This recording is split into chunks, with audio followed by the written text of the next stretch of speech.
La ferveur est montée d'un cran ici à l'aéroport international Félix Houphouët-Boigny d'Abidjan ce dimanche 7 janvier 2024 avec l'ouverture du bal des arrivées des sélections qualifiées pour cette 34e édition de la Coupe d'Afrique des Nations Côte d'Ivoire 2023.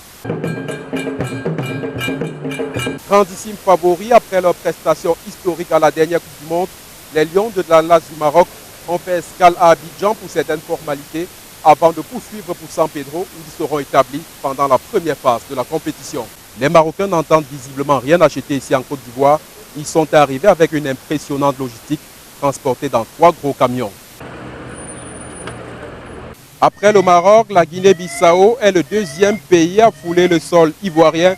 Les Djoutous qui seront logés dans le groupe A2, la compétition avec la Guinée équatoriale, le Nigeria et le pays organisateur, la Côte d'Ivoire, ont franchi le seuil de l'aéroport international Félix Houphouët-Boigny d'Abidjan. Il était environ 16h, heure d'Abidjan, 17h, heure de Douala, accueillis sous des sonorités locales. Nous sommes en train de jouer un rythme traditionnel de chez nous, qu'on appelle la doua.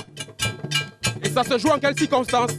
Dans les moments de joie, dans les moments de fête, et dans les palais à l'est de la Côte d'Ivoire, en pays bron. Et les brons étant cheval entre la Côte d'Ivoire et le Ghana, nous sommes toujours en train de célébrer cette unité de notre peuple, cette unité, ce partage de nos populations avec les autres populations venant d'ailleurs. Guinée-Bissau, c'est la 4e fois que Guinée-Bissau participe à la CAN. Je sais que, comment technique, je sais que Côte d'Ivoire, c'est très fort que Guinée-Bissau. C'est vrai. Mais Guinée-Bissau va continuer à faire son travail, comment se fait tous les CAN. Notre objectif, faire un bon match, un bon championnat, et c'est possible pour passer à l'aide. Le bal des arrivées ainsi lancé va s'intensifier dans les prochains jours. Depuis l'aéroport international Félix Houphouët-Boigny d'Abidjan, nous sommes Joël Essengue et Vivien Tonfag.